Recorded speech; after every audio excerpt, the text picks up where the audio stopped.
Huling gabi na ng burol ng milyonaryong si Placido. Napansin noon ni Daniel na iba ang ngiti ng kapatid nitong si Melvin na parabang natutuwa pa siya dahil wala na ang kanilang daddy. Hoy Daniel, masyado kang maraming napapansin ha? Akala mo ba masaya ako dahil wala na si daddy? Hindi ko naman sinabing ganon, Kuya Melvin. Kaya lang napapansin ko talaga sa'yo. Parang masaya ka pa. Hoy, Daniel. Hindi ka tunay na anak, kaya huwag kang umastang ganyan. Kung meron mang masaya dito, ikaw yun. At napakaswerte mo. Maliit ka pa lang. Nakita ka lang namin ni Daddy natutulog sa basurahan. Naawa siya sa'yo, kaya pinulot ka niya. Ngayong wala na si Daddy, sa palagay mo, dapat ka pa bang manatili rito? Ha Daniel? Teka Kuya Melvin, anong ibig mong sabihin? Pagkatapos ng libing ni Daddy, mag-uusap tayo. Tandaan mo yan Daniel. At nang dumating na ang araw ng paglibing ng Daddy Placido, heto na. Naglabas na ng papel si Melvin at pilit na pinapipirmahan kay Daniel. Pirmahan mo ito. Teka, Kuya Melvin, para saan naman ito? Pirmahan mo yan.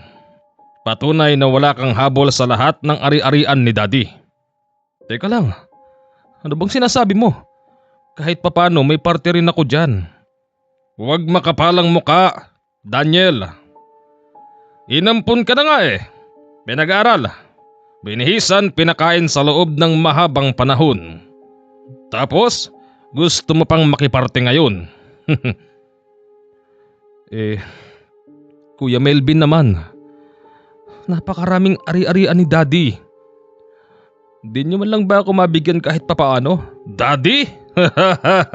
Daddy ha? Hoy, hindi ka tunay na anak. Hindi ka kadugo. At kung meron man na tunay na kadugo ko rito, walang iba kung hindi si Cynthia yun. Kuya Melvin, bigyan na natin siya kahit na konti. Kahit itong bahay lang na to. Hindi.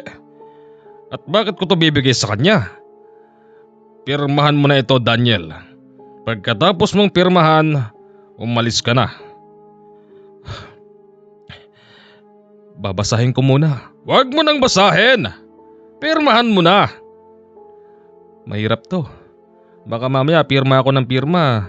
Hindi ko pala alam ang pinipirmahan ko. Basta pirmahan mo na. At pagkatapos niyan, mag-alsa balutang ka na.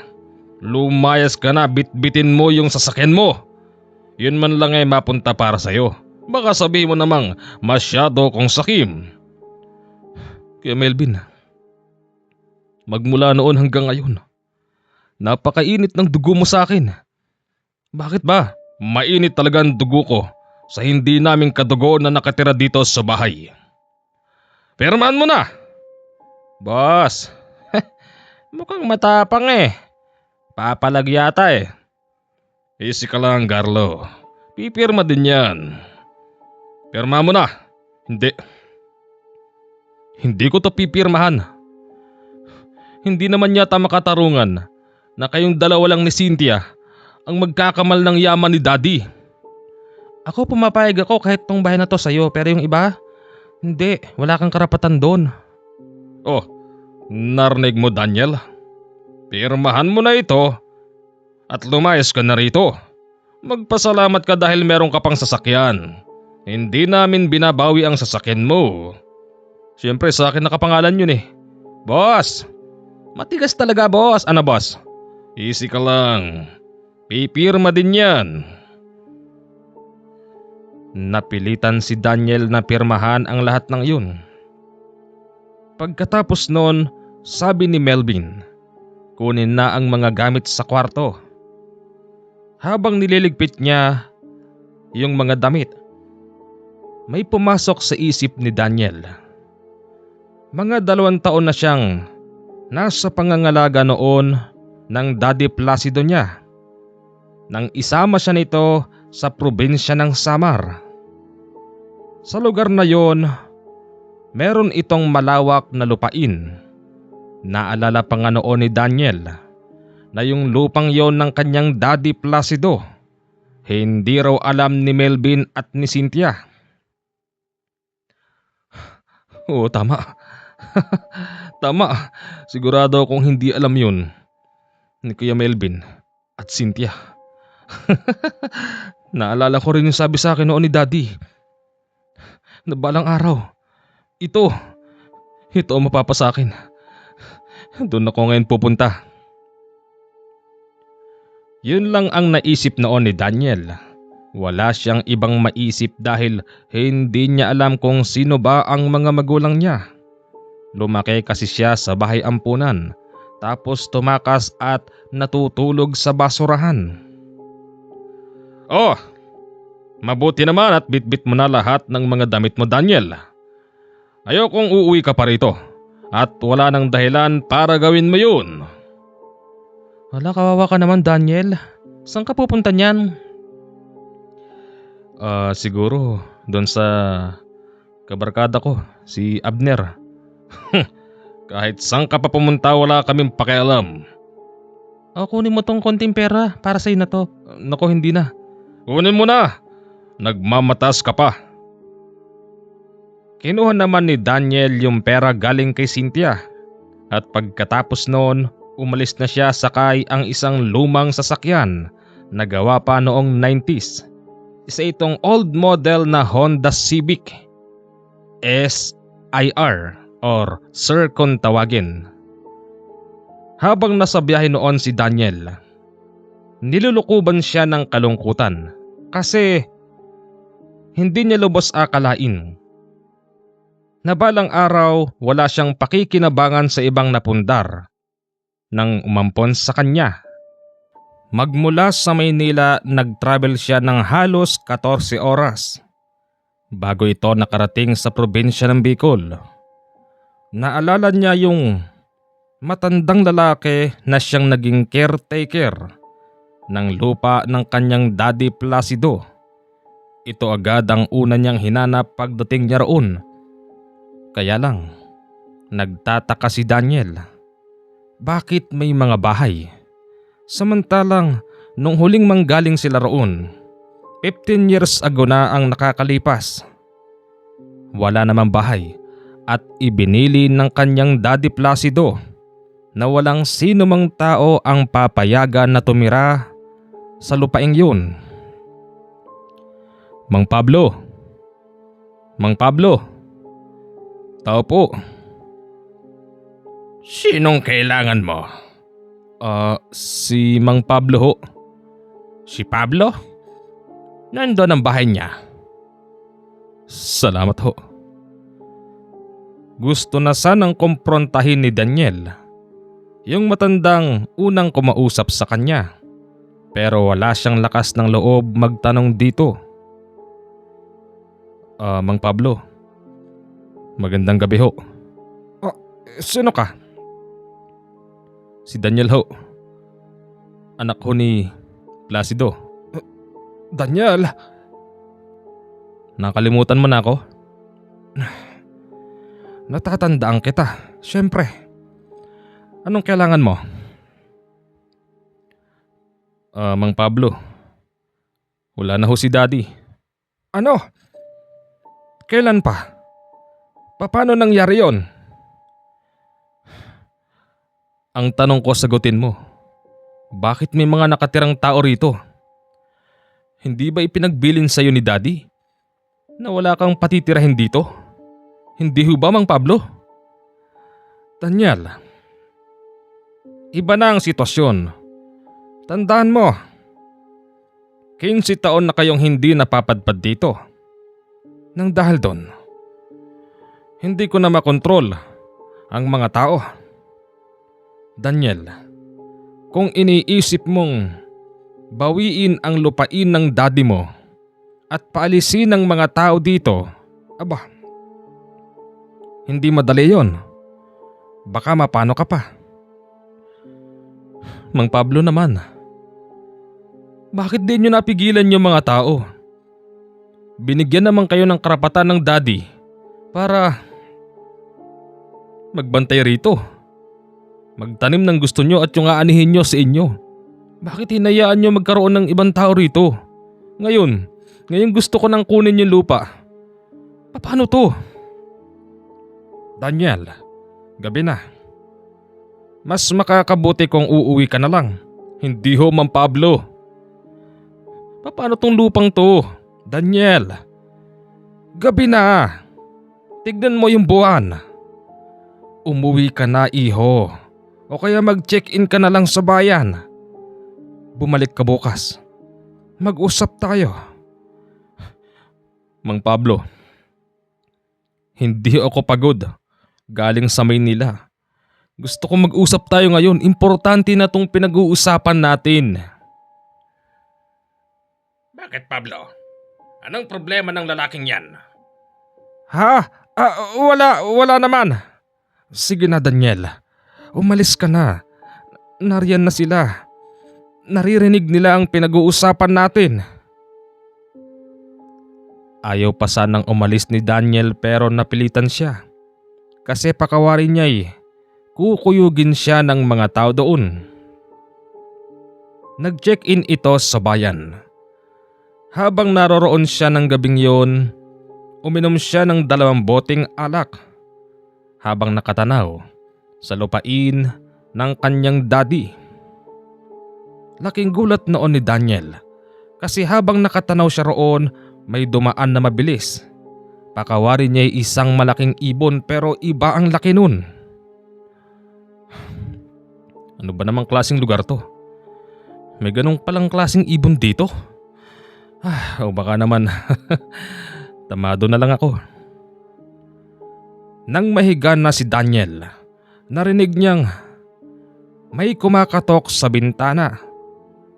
Laking gulat niya kasi nandun siya sa ikalawang palapag ng inuupahan niya. Imposibleng magkaroon ng tao doon kaya't hinawi niya yung sinasabing kortina at laking gulat ni Daniel dahil tumambad sa kanya ang bilog na buwan at yung isang napakalaking ibon na nakabuka ang pakpak. At mas natakot siya dahil may muka yung ibon na yun. Ano to? Umalis ka! Shoo! Umalis ka! Nakatingin lang kay Daniel yung malaking ibon na may muka ng tao. Nakangiti ito tapos lumabas yung dila at dinilaan yung salamin. Kasabay nun ang mabilis na paglipad nito. Nang dahil sa nangyari sa gabing yon hindi na siya makatulog. Kinabukasan bago pa man sumikat ang araw, agad na nagtungo si Daniel sa lupain ng kanyang daddy. Pagdating doon, nagtataka noon si Daniel kung bakit ni maski isa wala pang nagbubukas ng bintana at pintuan. Bagamat alam niya na ang mga tao sa probinsya ay maaga ring nagigising para magtrabaho. Mang Pablo? Oh, hindi pa sumisikat ang araw, Daniel. Bakit nandito ka na? Dapat mamaya ng tanghali. Ano ba kasi nangyayari ha, Mang Pablo? Ano ba ito? Hindi mo pa pinapaliwanag sa akin kung bakit may mga taong nakatira dito. Sabihin mo naman sa akin yung totoo. Hirap na hirap akong mangapa. Bakit ba? Halika. Dito tayo sa loob. Dito tayo mag-usap. Sige ho. Pagpasok sa loob ng bahay ni Mang Pablo, ang sabi nito kay Daniel, mas makakabuti pa na wag nang bawiin ang lupain ng Daddy Placido niya. Sa anong kadahilanan, ha Mang Pablo? Malawak na lupa ito. Nasa 5 ektarya. Kung hindi nyo lang po na itatanong, wala na si Daddy Placido. Yung mga kapatid ko, lahat ng pag-aari ng daddy, sila na nagkamal. ito na lang ang para sa akin. Sana naman Mang Pablo. Pati ito ipagkaloob na sa akin ng itaas. Bakit ba may mga tao rito? Daniel! Hindi mo alam ang sinasabi mo. Ang lupang ito ay inari na ng mga taong hindi marunong lumaban ng patas. O tapos, anong ginawa mo? Daniel, hawak nila ako sa leeg. Alam mo ba, sa pagdating mo rito at sa pag-uusap natin ngayon gising na sila. Katunayan hindi pa nga sila natutulog Malamang, isa sa kanila, dinalaw ka doon sa tinulugan mo. Sino? Wala ho akong maalalang may kumatok doon sa tinutulugan ko, tsaka hindi ho sila basta makakapasok doon. Daniel, yang mga taong yan hindi mga Bicolano, hindi mga Oragon, mga dayuhan lang sila. Ganun ho ba? Kayo ang lehitimong taga rito. Paano nangyari yun? Paano hawakan nila sa leeg? Hindi pa ba maliwanag sa iyong lahat? Daniel, ganito na lang. Total, hindi pa naman okupado ang lahat ng lupain ng iyong ama. Bibigyan kita ng kaparte mo kahit na 1 hektarya. Labo mo naman Mang Pablo Lahat to, sa amin ito ng daddy ko. Paano makinig ka kung aawayin mo yung mga nakatira dyan? Hindi ka na mabubuhay. Isipin mo na lang Daniel, mas mahalaga ang buhay kesa sa ari-arian. Piliin mong mabuhay ng matiwasay, yung walang kaaway. Hindi ako papayag. Pablo! Bakit? Mamaya ka na pumasok. May bisita ako. Alam ko, Pablo. Pablo, palisin mo na ang taong yan. Dahil kapag hindi mo ginawa yon, kami ang magpapalis dyan. Sige na Daniel, umalis ka na. Aalis ako Mang Pablo. Pero tandaan mo, babalik ako. Dadaling ko ang titulo ng lupa. Pupunta ako sa may kapangyarihan para mapilit kayong lumayas dito. Paglabas noon ni Daniel, laking gulat niya dahil yung matanda na nasa lubong niya ay bigla siyang dinibdiban. Ano ba problema mo ha? Ikaw ang may problema. Bakit sino ka't papalayasin mo kami rito? Amin ang lupain na ito. Lalo na ngayon, wala na ang Daddy Placido. Hindi kayo authorized na tumira dito. Aalis ako. Kukunin ko ang totoong titulo. Kung meron man kayong hawak, sisiguraduhin kong peke yun. Lalapit ako sa mga otoridad para palayasin kayong lahat dito. Tignan natin. Talaga. Nilampasan ni Daniel yung matandang lalaki. Kaya't sinalubong siya ng isang mas malaking mama. Nakahubad yun. Pawis na para bang may mabigat na tinrabaho sa loob ng bahay. Oh, bakit? Bakit mo ako hinaharang? May tatanong ka? Para lang naman sa iyong kalaman. Ang lupang ito, matagal na naming pag-aari. Wala pa kayo sa amin na ito. Hawak namin sa leeg si Pablo, kaya wala kang magagawa. Di tignan na lang natin. Magsasampa ako ng kaso sa korte. Sisiguruhin kong mapapalayas kayong lahat dito. Lumihis ang lalaking yon at tuluyan siyang nakalabas sa lupain ng daddy niya. Ang naisip niya noon umuwi at puntahan ng kaibigang si Abner sa Maynila. Meron kasi itong mga kilalang mga abogado. Pare, ano bang gagawin ko pare? Bakit pare? Ano bang problema mo? Pare, yung lupa namin doon sa Bicol. inari na ng kung sinong tao. Yung mga kakilala mong abogado, available ba mga yon para makahingi man lang ng advice? Daniel, hindi basta advice ang kailangan mo. Usaping lupa yan. Kailangan mo magbayad. At kung kinakailangan magsampa ng kaso sa korte para mapalayas yung mga taong umuka pa roon, gawin mo. Magbayad ka nga lang ha. O sige, ano plano mo? Saan ka ba matutulog ngayon yan? Siguro mag-hotel na lang ako. Daniel, parang sinabi mo namang wala akong kwentang kaibigan. Solo lang ako rito, alam mo yan. Magkakaroon lang ako ng kasama kung may dadalaw na kaibigan. Dito ka na lang muna, Daniel. At bukas, pupunta tayo sa mga kilala kong abogado. Salamat pare. Walang ano man yun. Medyo malawang ang bahay ni Abner, kaya't tig-isa sila ng kwarto. Yung kwartong natulugan noon ni Daniel, merong balkoni at tanaw yung ibang bahagi ng Kalakhang, Maynila. Ano bang gagawin ko?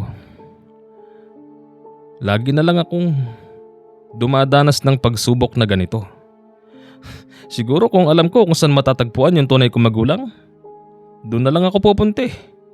Pababayaan ko na rin yung lupa doon. Upang sa ganun, wala akong kaaway. Ang sarap kaya mabuhay ng walang kaaway, yung meron kang peace of mind. Natigilan siya kasi kitang-kita niya mula sa malayo may paparating na lumulutang. Ano yun? Ibon ba yun? Dere-derecho ito at lumapag sa balkoni. Laking gulat ni Daniel dahil ito yung dumalaw sa kanya nung minsan siyang mag-check-in sa Bicol. Sino ka? Ikaw yung… Ako nga. Binabalaan kita. Huwag ka nang babalik pa sa Bicol.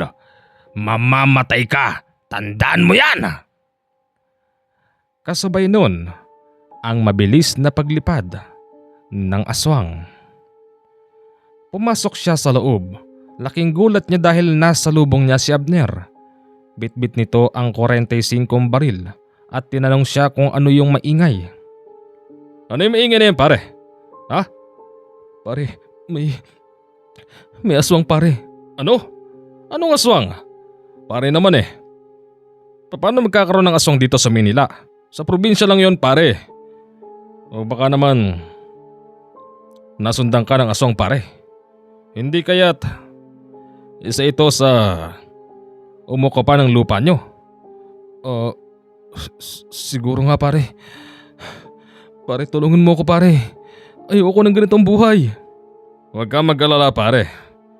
Sanggang dikit tayo. Hindi ko naman nakakalimutan yung mga tulong mo sa akin. Kung hindi dahil sa'yo baka lubog na ako sa utang at malamang bankrupt na mga business ko pare.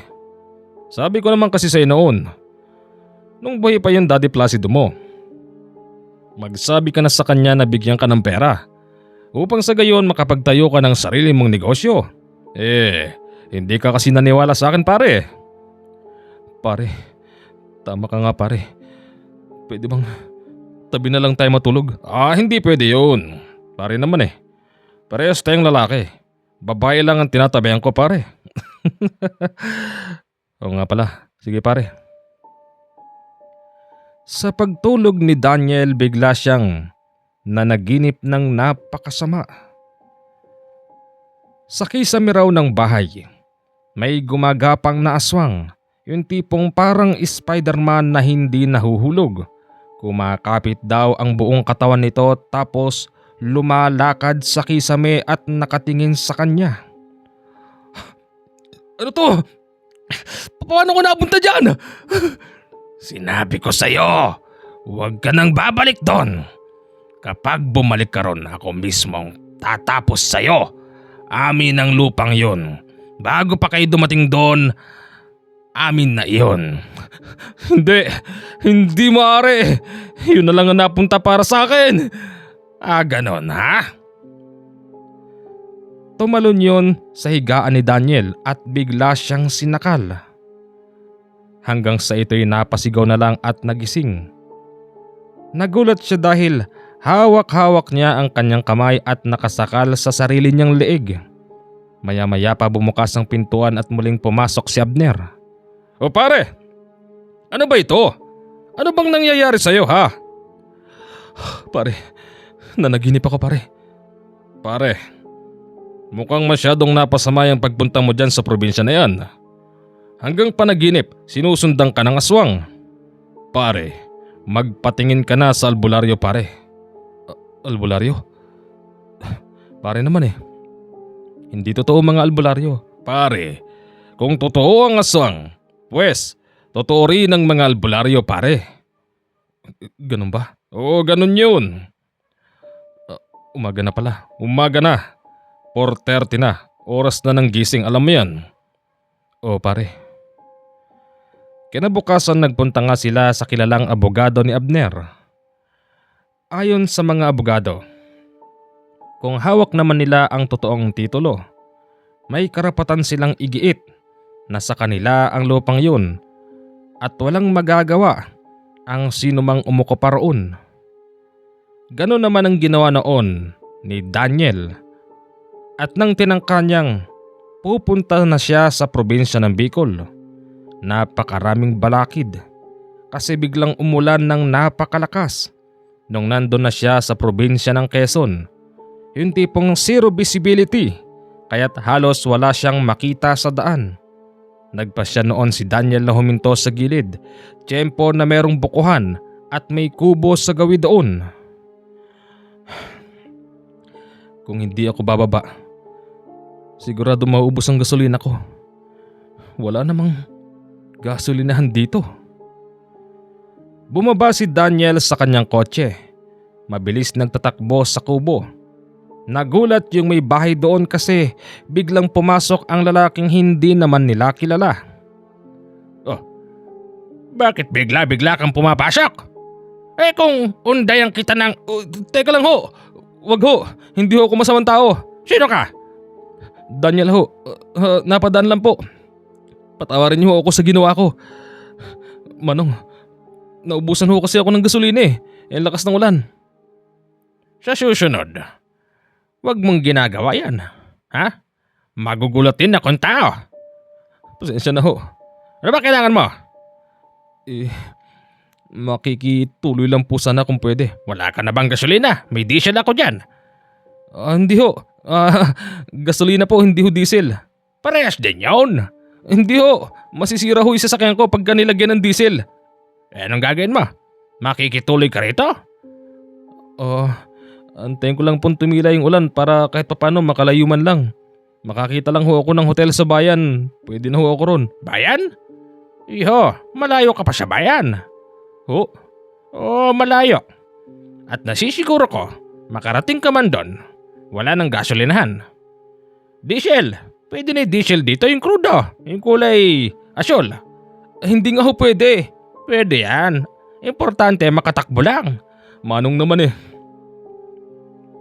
Pinipilosopo lang pala si Daniel ng matanda. Siyempre alam din ng matanda na hindi po pwede ang diesel sa digasolinang sasakyan. Iho, saan ba punta mo? Sa Bicol ho. Anong meron sa Bicol? Kasagsaga ng lakas ng ulan. Sumusugod ka. Ano bang gagawin mo doon? Emergency ba? May lupa ho kasi kami sa Bicol. Ang problema po, may mga taong nakatira. O di mo palayasin. Pinapaalis ko na nga po kaya lang galit pa sila. Ngayon po ang plano ko, dinala ko na yung titulo.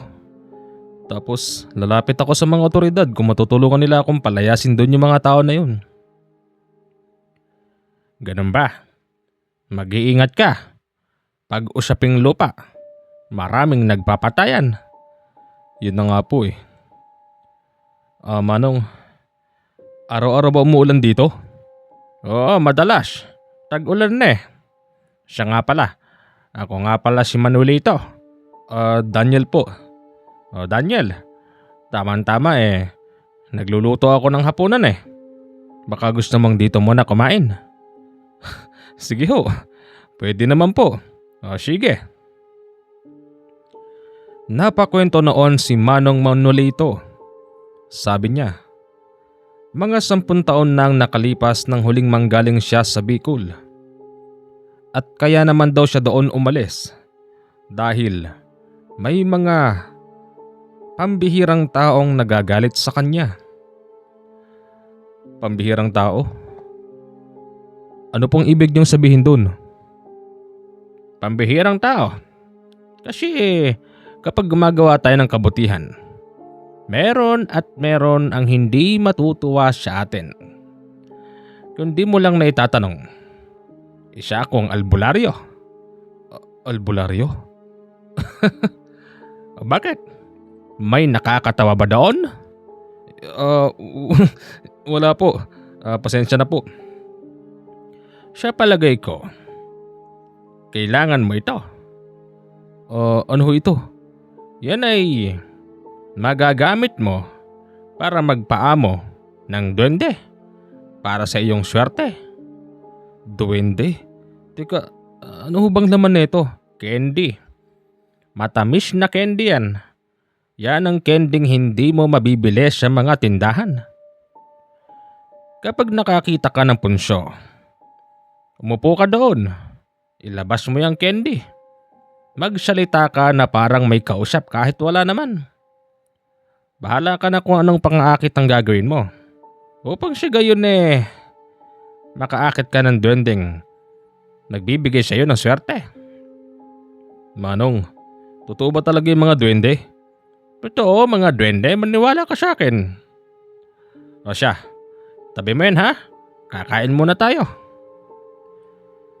Sa unang pagkakataon, ngayon palang nakatikim si Daniel ng ganong klase ng gulay. Napakasarap naman ho nito. Ano ho bang tawag sa gantong luto? Yan ang tinatawag na inabraw. Pagsasamahin mo ang saluyot na merong sitaw at syempre may labong. Tapos may papaya at lalagyan mo ng bagoong na merong inihaw na isda. Sige, kumain ka lang dyan. Walang problema. Mabait akong tao. Salamat ho. Babayaran ko po ito. Hindi na. Hindi ko kailangan magpabayad. Sige ho. Pagkatapos kumain ang matandang yon, pumasok sa kwarto. Sinabihan nito si Daniel na huwag maingay dahil siya raw ay magdarasal. Napahanga noon si Daniel dahil hindi lang pala basta albularyo ang matandang yun. Bagkus, isa itong relihiyosong tao. Pero nagulat siya dahil hindi wikang Tagalog ang binabanggit ng matanda. Bagkus, salitang Latin. Sa paglabas ng matanda ang sabi nito, pwede na siyang umalis dahil titila na raw ang ulan basta't bitbitin niya raw yung candy upang makaakit siya ng swerte mula sa duwende. Bumiyahe siya noon kahit napapaubos na ang gasolina. Mabuti na lang meron pa siyang nakitang bukas na gasolinahan. At kahit madilim, patuloy siya sa pagbiyahe. Sa pagkakatanda noon ni Daniel, halos madaling araw na nang makarating siya sa Bicol. Katulad ng dati, muli siyang nag-check-in. Pero hindi na roon sa kwartong yun kahit na sabihing available. Matanda na yun. Masyadong matalinhaga. Ang daming nalalaman na sa palagay ko'y hindi kayang abutin ng isip ng mga tao. Babagsak na mga talukap ng mata ko. Kailangan ko ng matulog. Mga bandang 3:00 ng madaling araw nagising si Daniel dahil may kumakatok sa pintuan. Akala niya room service kaya niya ito binuksan. Bakit ho? May kailangan ho sila? Sir, May nag-aantay po sa inyo sa baba. Di naman po namin mapapasok. Bawal ho kasi. Anong oras na?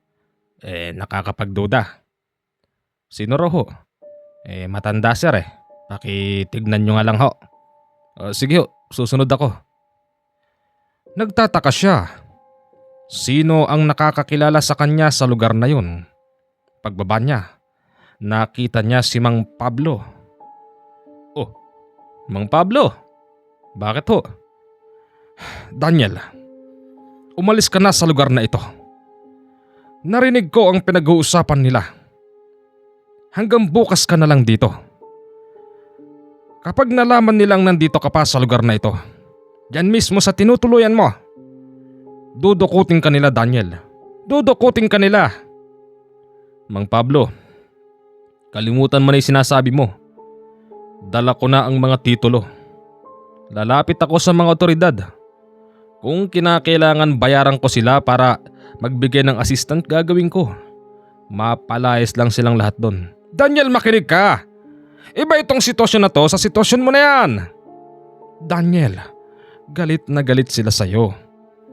Iginigit nila na kanila ang lupaing yun. Makinig ka sa akin, makinig ka. Hindi na ho, Mang Pablo. Kung yan lang ho ang pinunta nyo rito, makakalis na ho kayo. Dahil sa hindi nakinig noon si Daniel, natulog siya agad pagkatapos at pagsikat ng araw bumalik siya sa lugar kung saan babawiin niyang lupain. Una niyang nakita yung malaking mama, sumunod yung isang matandang lalaki tapos marami pang mga kalalakihan. Normal naman ang itsura at walang mga dalang kung anumang gamit na pwedeng ipanglaban sa kanya. Mga kaibigan, siguro naman maniniwala kayo rito sa dala ko. Ito ang mother title ng lupang ito. Pagpapatunay lang na kami ang may-ari nito. Kaya binibigyan ko kayo ng hanggang mamayang hapon. Lisanin nyo na ang lugar na ito. Umalis na kayo para wala tayong problema. Inabot niya yung papel doon sa malaking mama dahil akala niya'y babasahin ito. Laking gulat niya nang bigla itong pagpira-pirasin ng lalaki. Oh, anong ginawa mo? Bakit mo pinunot-punit yung mga papel ha? Walang kwenta! Ang anumang papel na likha ng tao ay hindi namin kinikilala. Ganon? Ngayon, may karapatan na akong ireklamo kayo. Hindi pa man nakakalayo noon si Daniel nang bigla siyang harangin ng mga lalaki. Style kidnap ang nangyari sa kanya. Binusalan ng bibig, tinalian ang mga kamay at paa. Nagtataka siya kung bakit hindi siya ipinasok sa loob ng bahay ng mga ito. Bagkus nilagay siya sa tabi ng isang puno na merong punso. Bakit niyo ako dinala rito? Antayin mo ang kakain sa'yo. Anong kakain? Mamayang gabi. Sigurado akong lutong-luto ka na. Antayin mo ang kakain sa'yo dyan. Baliw! Anong pinagsasasabi nito? Pakawalan niyo ako! Mga 3 oras na roon si Daniel. Malilim naman sa kanyang pwesto. Hanggang sa kanyang napansin na malapit nang lumubog ang araw. Gutom na uhaw na siya noong oras na yun. Hanggang sa kanyang naalala, sa bulsa niya ay merong candy na ibinigay ng albularyong si Manuelito. Pilit niya itong inaabot at nang makuha niya'y akmang bubuksan niya nang bigla niyang marinig ang maliit na tinig. Uy! Candy ba yan? Huh? Ano? Sino yan? Gusto ko yan. Matamis yan, di ba kaibigan? Oo. Matamis to. Teka, nasan ka ba? Dito, sa balikat mo. Nang lingunin ni Daniel ang kaliwang balikat, nagulat siya dahil may maliit na tao doon na kasing taas lang ng baso. Ano ka? Duwende! Huwag kang matakot!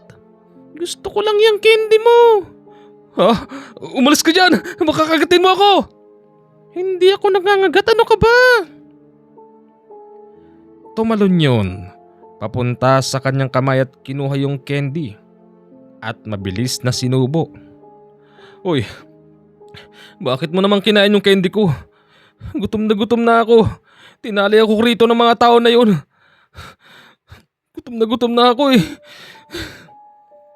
Huwag kang mag-alala. Pakakawalan kita. Ano? Yang liit mong yan? Pakakawalan mo ako? Laki-laki ng tali oh.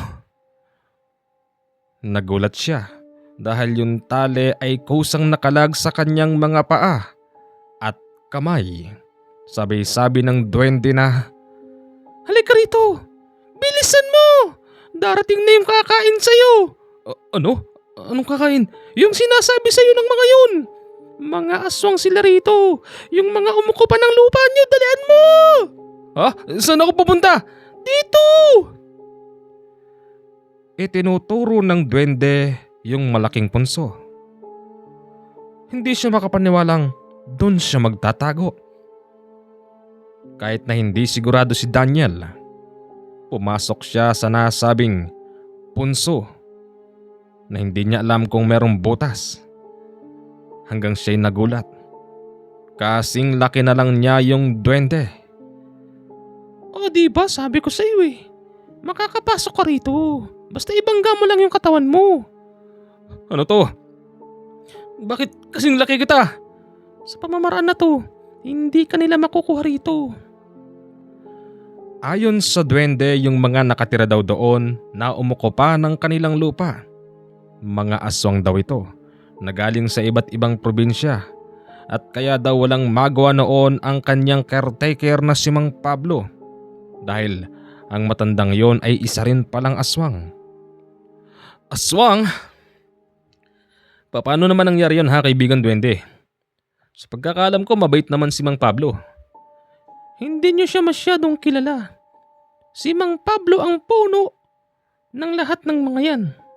Niloko lang kayo. Ginamit kayo ni Mang Pablo upang sa ganun may malilipatan ng mga kalahi niya na mga nagtatago dahil hinahunting sila ng mga albularyo na may pangalang Nolesto. Di na totoo yan. Kaibigan duwende, labas mo na ako rito. Nandyan sila sa labas. Pakinggan mo ng maigi. Saan napunta yon? Imposibleng nakatakas siya. Mahigpit ang pagkakatali ko sa kanya. Mukhang may nakapasok yatang kakaiba rito. Hanapin niyo ang taong yun. Pagkain natin siya ngayong gabi. Ano na? Nakita niyo ba? Wala rito. Bigla siyang nawala rito. Hindi ba boses ni Mang Pablo yun? Oo, siya yun. Dito na napagtanto noon ni Daniel na ang lahat ng iyon ay palabas lang ni Mang Pablo. Siya ang punot dulo ng lahat kung bakit may nakapasok na iba doon. Kakaiba naman pala tong si Mang Pablo eh. Napakahusay manglinlang. Kala mo matandang walang kayang gawin pero masama yang si Pablo. Lahat ng mga masasamang gawain nila rito siyang namumuno. Mag-iingat ka kaibigan. Mag-iingat ka. Bibigyan kita ng pampaswerte at proteksyon. Bahala ka na. Teka, bakit mo ba ito ginagawa? Naalala mo? Nang huli kayong manggaling dito? Nakita kita. Napasyal kayo rito. Tapos, may umihi dito, binawal mo. Tumatanaw lang ako ng utang na loob. Ha? Si Daddy. Oo.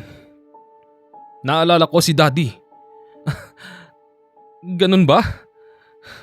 Hindi ko akalain na yung simpleng pagbabawal ko sa kanya na wag ihian yung punso ay magbubunga. Oo, ganun kami. Hindi kami nakakalimot sa kabutihan ng mga tao. Kaibigan, tulungan mo ako mapalayas sila rito. Ito na lang ang lupang natitira para sa akin. Pamana ito sa akin nang nasira akong daddy. Hindi mo sila basta mapapalis dyan. Kinakailangan mong humingi ng tulong. Saan?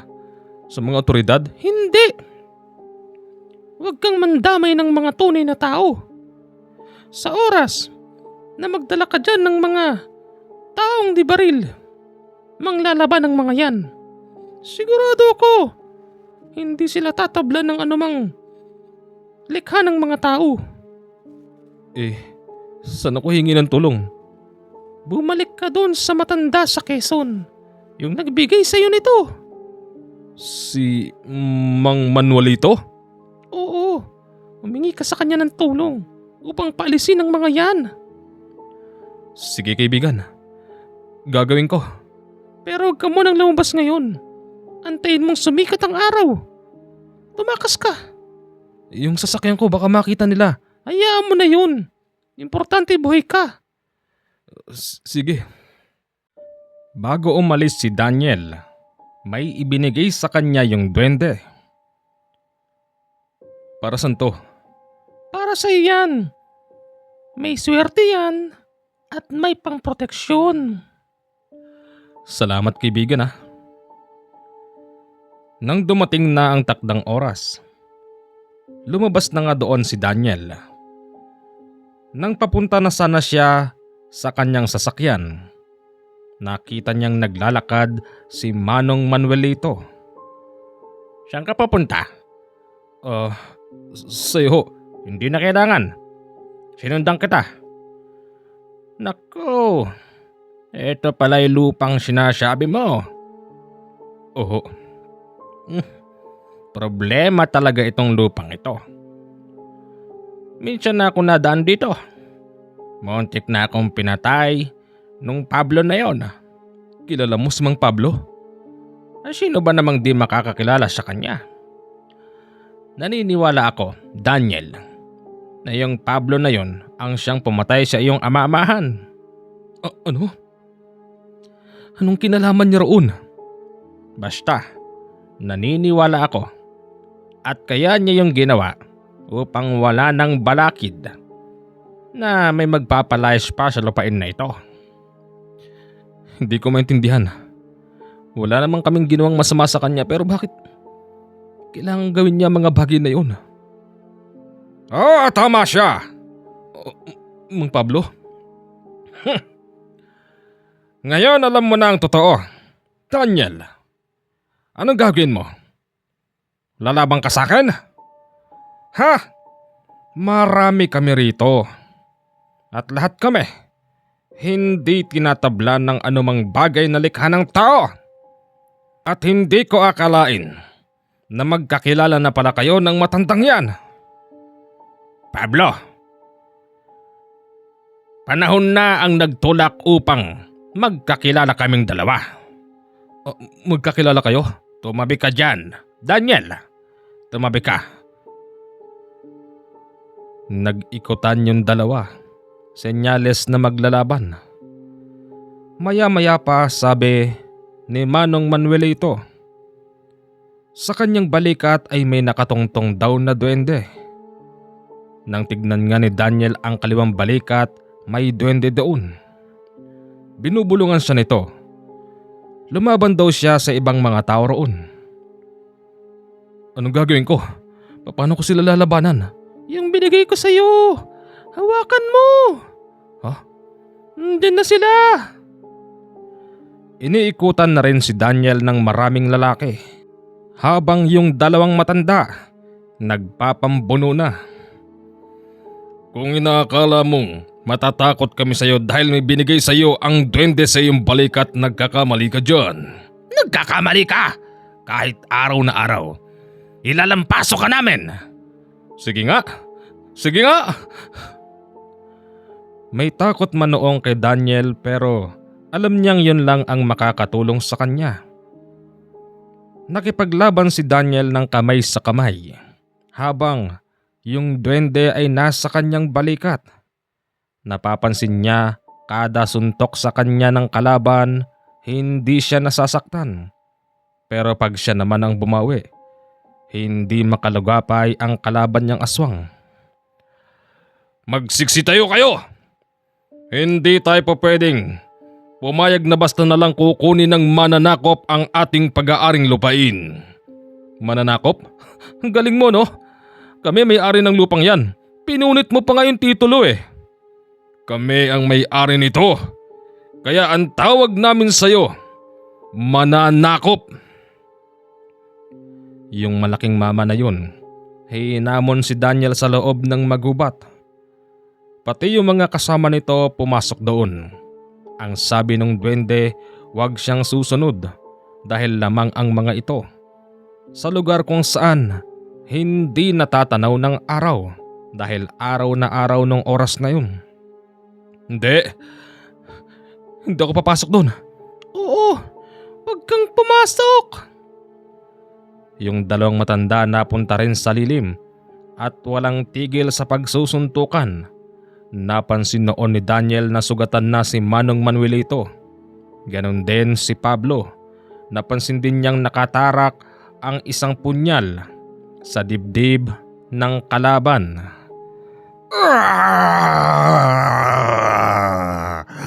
Pagbabayaran mo ito, Manuelito! Pakilamero! Ikaw ang magbabayad, Pablo!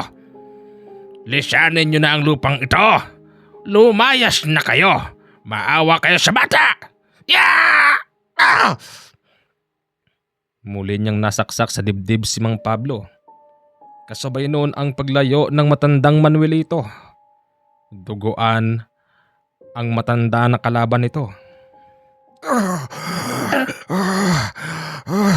Babalik ako! Sandaan mo yan! Hindi ka na makakabalik pa! Nagulat noon si Daniel sa mga ipinakita ni Manong Manuelito. Maniwala kayo o hindi, naglabas ito ng garapon na kalahating dangkal lang ang taas. Habang tumatakbo naman si Mang Pablo, si Manong Manuelito ay mayroong inuusal. Hanggang sa naglaho sa paningin nila si Pablo. Ano ka ngayon, Pablo? Diyan ka na ngayon. Hindi ka na makakalabas dyan. Oh, Manong Manuelito, nasaan ni kalaban niyo? Nandito na siya sa loob ng bote. Kinulong ko na siya. Oh, huwag kang masyadong didikit sa matanda na yan. Ang matandang yan, may halo yan. Baka mapano ka. Anong may halo? Uy, kaibigan duwende, ikaw pala. Manuelito, binabalaan kita ha. Mabait ang taong ito. Alam ko naman yon. Hindi ko siya anuhin. Mabuti kung ganun. Mula doon sa bandang malilim, hinahamon na si Daniel ng mga kalalakihan. Kapansin-pansin din na tila iba na ang itsura ng mga yon. Manong Manuelito, ano na? Pupunta ba tayo ron? Haharapin ba natin silang lahat? Lugi tayo. Marami sila. Ikulong mo na lang sila sa bote. Kaya mong gawin yun, hindi ba? Isa kang maitim na dibino. Shh! Huwag ka maingay. Baka isipin niya kung ano yung dibino. Ano nga hubay dibino? Ang dibinong itim ay may kakayanan na magkulong ng kaluluwa at mga aswang o sino mang masasamang tao sa loob ng boteng yan. At ang lahat ng makukulong dyan ay kayang ipakain ng itim na dibino sa kanyang alaga. Hindi ko naman nakikita nakakulong. Oo, hindi mo makikita. Hindi mo makikita kasi. Ako lang ang makakakita nun. Nakikita mo ang gumagalaw sa loob? Yan ang alaga ko at gagawing pagkain. Yang si Pablo. Ano na? Susugod ako doon. Sasama ka ba? Nag-isip noon si Daniel. Hindi naman niya pwedeng iwanan si Manong Manuelito sa laban. Ganito na lang ho. Total di ko naman sila mapalayas. Para wala na rin silang mapuntahan, bahala na ho kayo sa kanila. Susunugin ko na lang ho yung mga kubo. Maganda ang naisip mo. Sige. Sinunog ni Daniel lahat ng mga kubo. habang ang matandang Manuelito iniisa-isa yung mga aswang na naroroon dahil araw na araw takot silang magpalit ng anyo lalo na't kapag nasisikatan sila ng araw. Matandang Manuelito! At nagbalik ka pa talaga rito. Nagawa mong ikulong ang matandang Pablo sa boteng yan. Pero sisiguruhin ko sa iyong hindi kami lahat. Uunahin kita, mayabang! Yung pinakamayabang na may malaking katawan ng unang ikinulong sa bote ng matandang Manuelito. Kitang-kita ni Daniel na isa-isang nawawala ang mga kalaban. Tamang nasusugatan ang matandang Manuelito. Pero hindi niya ito iniinda. Nakikita rin ni Daniel na naghihilom ang sugat nito. May pumatakman na dugo sa lupa pero isang beses lang hanggang sa iilan na lang ang natira. Napapagod na ako. Nauubusan ako ng pwersa. Tumakbo doon si Daniel kasi alam niyang pagod na ang matanda. Ang sabi niya, siya na lang ang lalaban. Nasunog ko na lahat ng mga bahay niyo. Kayong mga natira, ako na ang kakalaban sa inyo. Ngayon, kung makikipaglabang kayo mas mabuti para maubos na kin lahat. Kung ako tatanungin, mas makakabuti sa inyo na umalis na kayo para na rin sa inyong mga pamilya. Hindi! Hindi kami alis dito! Sinugod ng isang yon si Daniel. Bago pa man ito makalapit, bigla itong naglaho sa harap niya. Uli ka! Kulong ka ngayon sa bote. Oh? Kinulong nyo? Oh, ayan pa iba. Lalapit na siya sa'yo. Paglapit ng iba, isa-isa ring nawala sa harapan ni Daniel. Naikulong pala sa bote ni Manong Manuelito. Wala na tayong problema. Tapos na ang problema. Kinulong ko silang lahat sa bote. Ipapakain ko sila sa alaga ko. Iho, mababawi mo na ang lupa mo ngayon. Salamat ho, Manong Manuelito.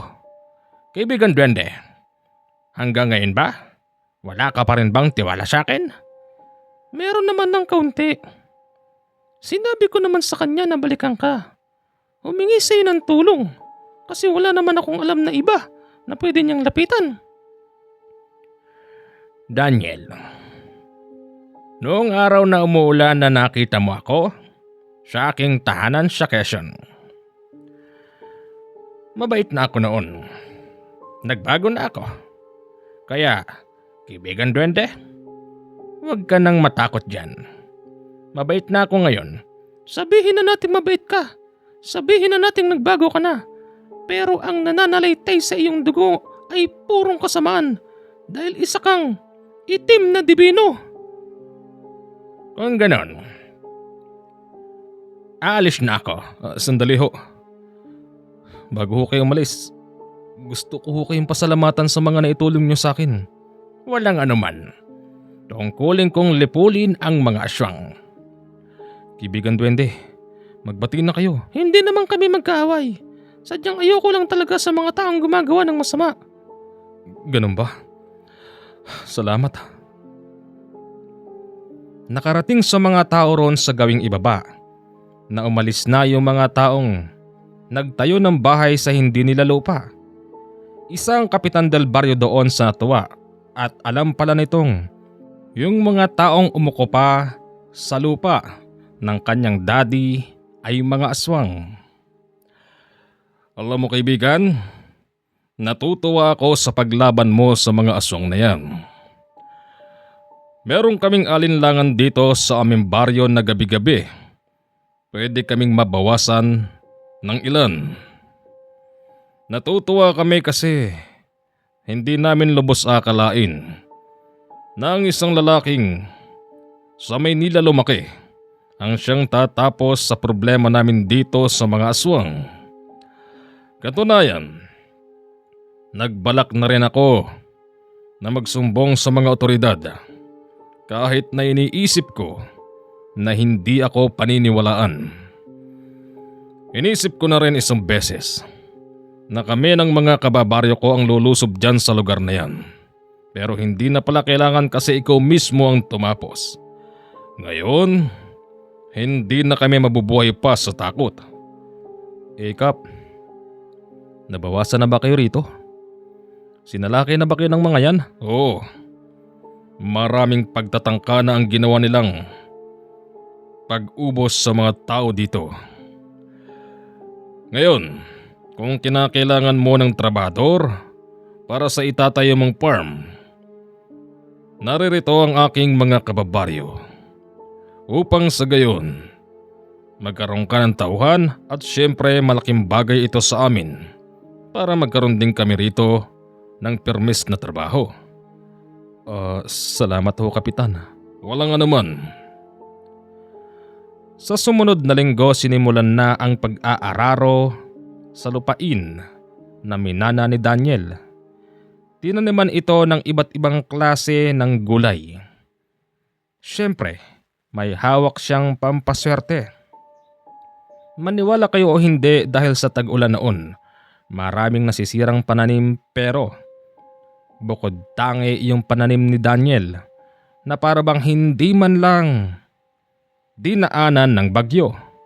Nang dahil doon, paldo-paldo siya sa mga napitas. Nung mga panahon na yon tapos nagkaroon siya ng maraming kita. Nalaman yon ng mga kapatid niyang si Cynthia at si Melvin. Kaya't pinuntahan siya sa probinsya. Humingi ng tawad ang mga ito. Yung dalawang kapatid niya pala na yon ay parehas ng bankrupt at lulong sa kasino. Mabait na tao si Daniel, kahit na hindi niya tunay na kapatid ang mga ito, tinanggap niya sa kanyang farm upang maging katiwala. Basta't isa lang ang laging bilin sa kanila ni Daniel.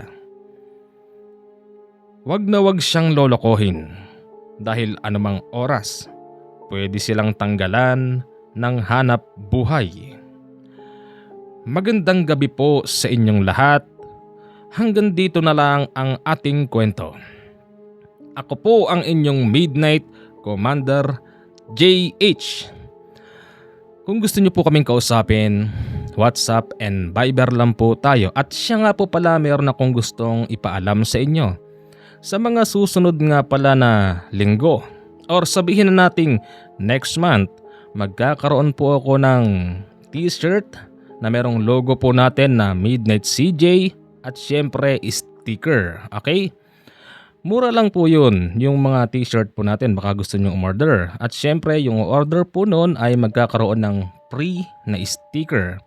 Pagka po gawa na ang ating mga product, papakita ko po rito sa inyo yung sample. At syempre para kayo naman po yung maka-order kung gusto nyo lang, sa Viber and WhatsApp nyo lang po kami kukontakin. Okay? Ano nga bang ating Viber and WhatsApp?